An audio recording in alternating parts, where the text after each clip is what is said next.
Alors, j'aimerais parler d'un sujet quand même qui est important. C'est Dieu est-il contre la polygamie? Dieu est-il contre ou pour la polygamie? Is God is against polygamy? Polygamy.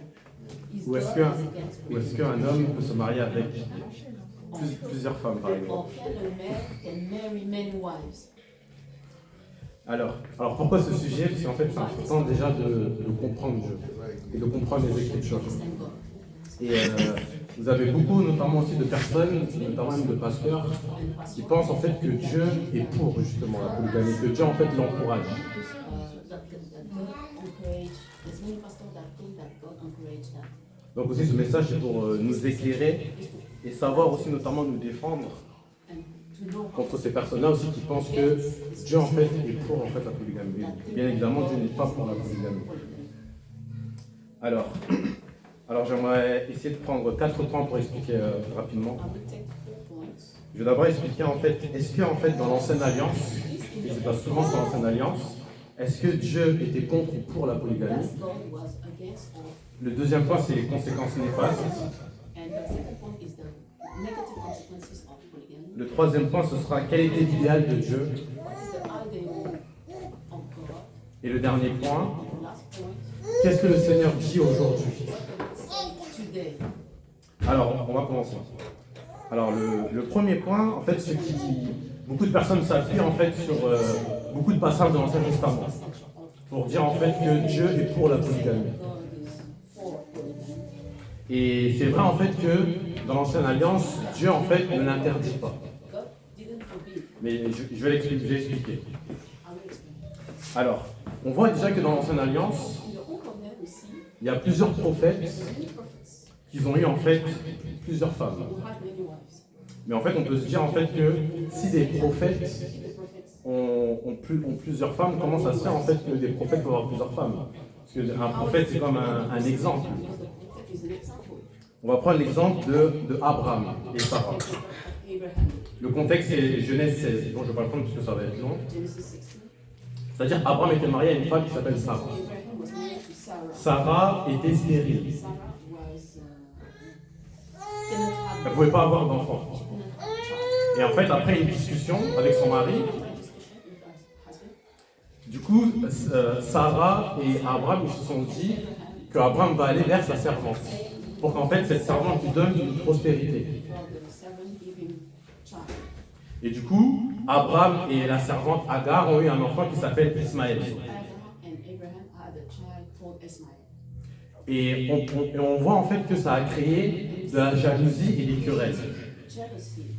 Pourquoi en fait? Parce que maintenant la servante, Agar, elle se sentait légitime par rapport à Sarah. Feel better than Sarah. Et la servante disait même en fait que c'est son fils qui est l'héritier. And the servant said, Mais toi qui es la femme, tu ne lui as pas donné d'enfant, donc moi je suis plus légitime que toi en fait. the wife, you don't have you have not child, so I'm better than you. Et comment en fait l'histoire s'est terminée?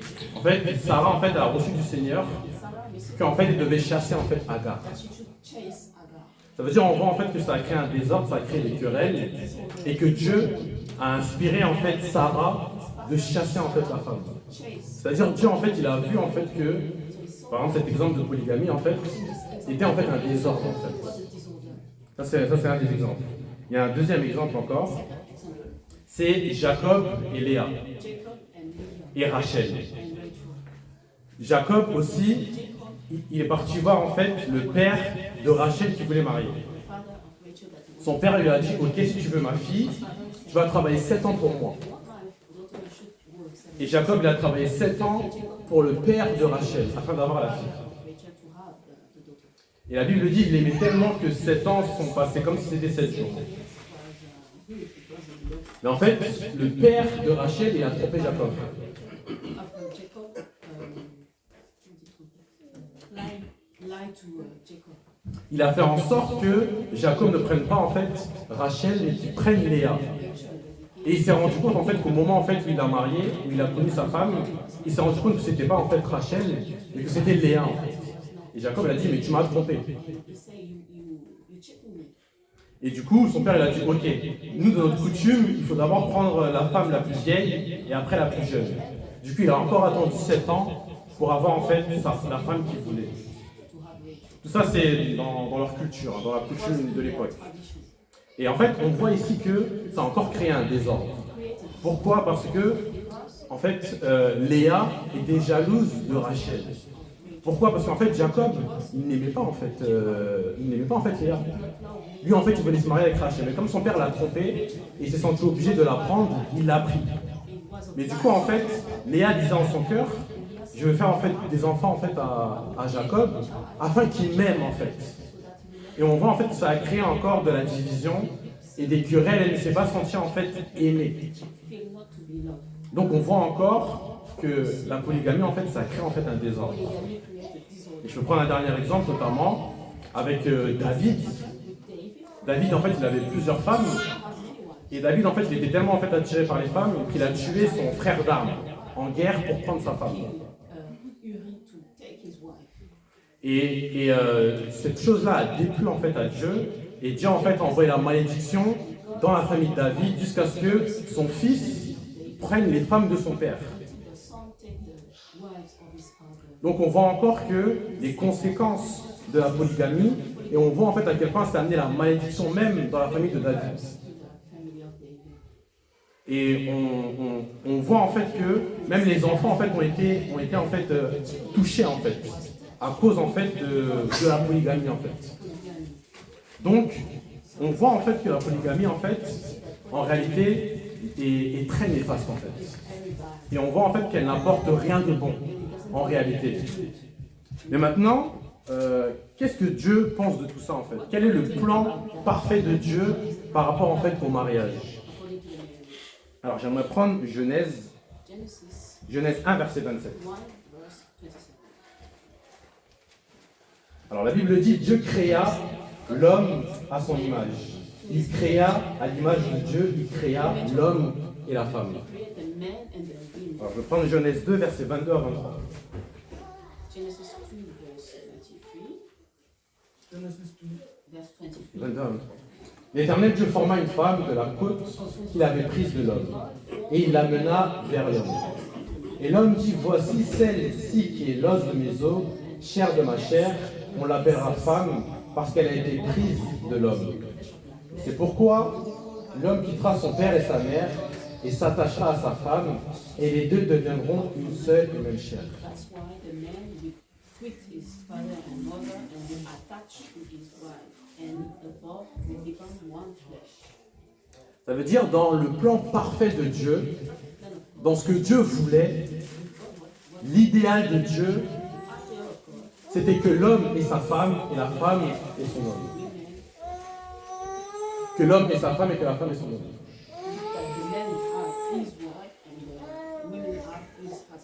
Ça, c'est le plan parfait de Dieu. Et ça, c'est avant le péché.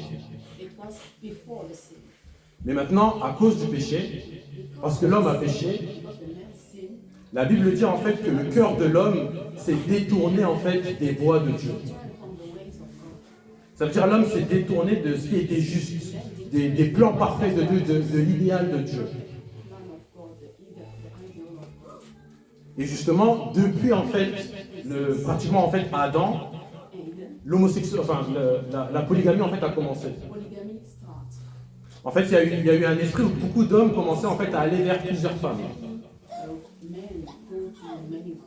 Mais Dieu est un Dieu qui respecte le libre arbitre. Ça veut dire même si le plan parfait de Dieu était que l'homme ait sa femme et que la femme ait son homme, mais Dieu ne pouvait pas forcer en fait l'être humain. Ça veut dire Dieu n'a pas en fait obligé l'homme à avoir une seule femme, mais il ne l'a pas en fait interdit non plus à avoir plusieurs femmes en fait. Pourquoi? À cause en fait de la dureté du cœur de l'homme. Parce qu'en fait l'homme s'est habitué à ça, parce que son cœur a été refroidi à la volonté de Dieu. L'homme était indisposé à aller dans le plan parfait de Dieu qui était que l'homme ait sa femme et que la femme ait son mari.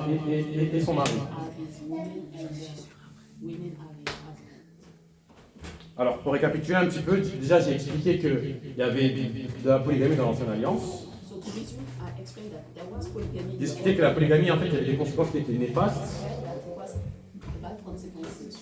Et j'ai expliqué en fait que ce n'était pas en fait le plan parfait de Dieu, ce n'était pas l'idéal de Dieu. Mais Dieu justement a permis ça à cause de la dureté du cœur de l'être humain. Amen. Et maintenant j'aimerais expliquer qu'en est-il aujourd'hui. Alors j'aimerais prendre Matthieu 19 verset 1. Matthew 19 verse 1. Matthieu 19 verset 1.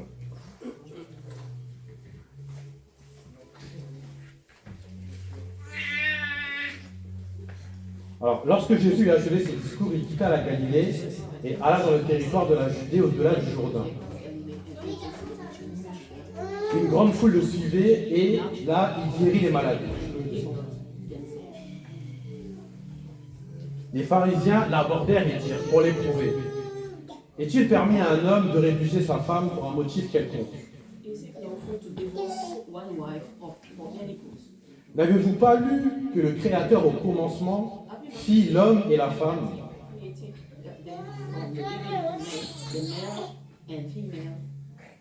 Et qui dit, c'est pourquoi l'homme quittera son père et sa mère et s'attachera à sa femme.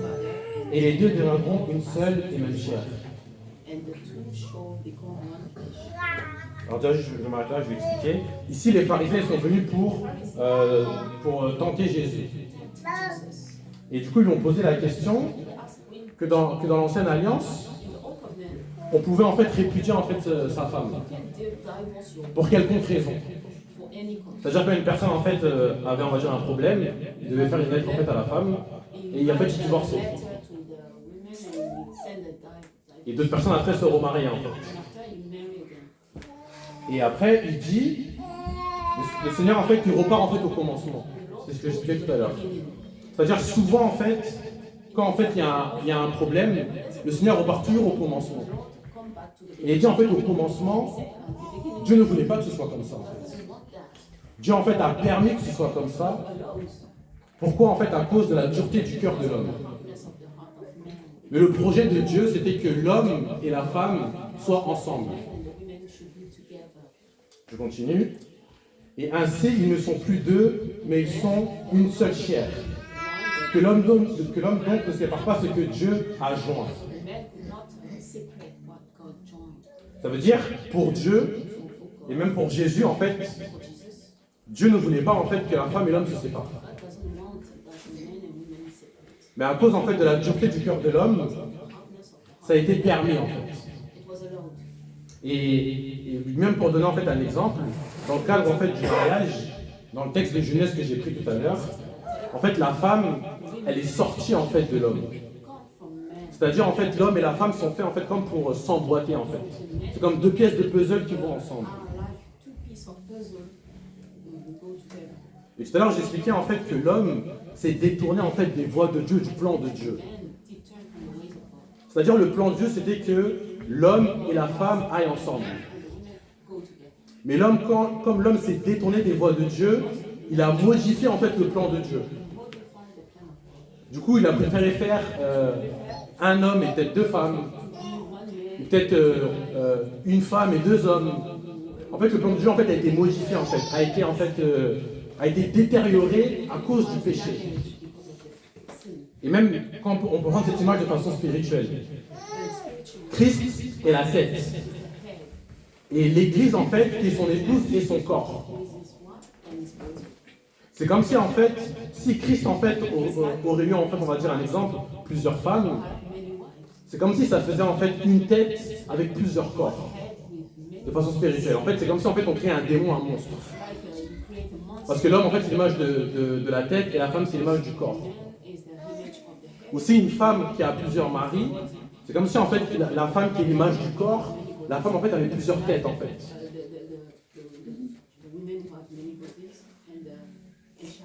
En fait, de façon spirituelle, c'est une abomination. Je continue. Alors, pourquoi donc lui dire, tiens, Moïse a-t-il prescrit de donner à la femme une lettre de divorce et de la répudier?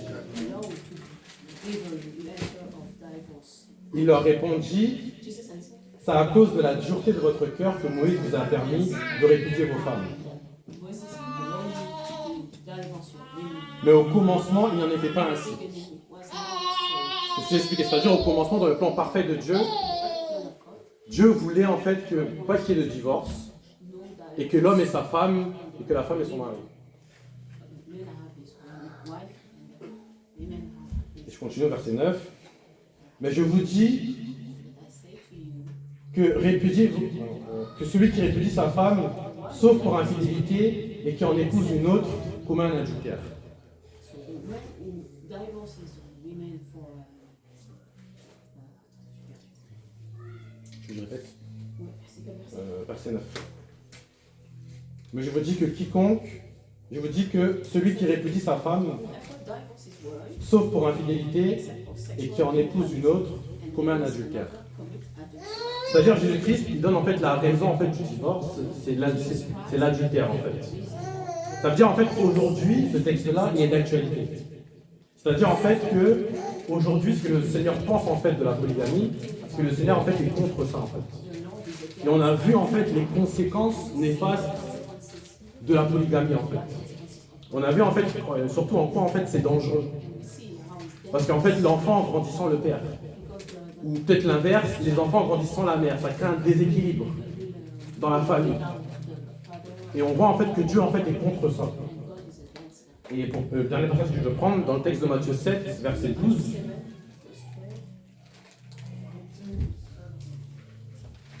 la Bible dit, tout ce que vous voulez que les hommes fassent pour vous, faites-leur de même pour eux, car c'est la loi et les prophètes.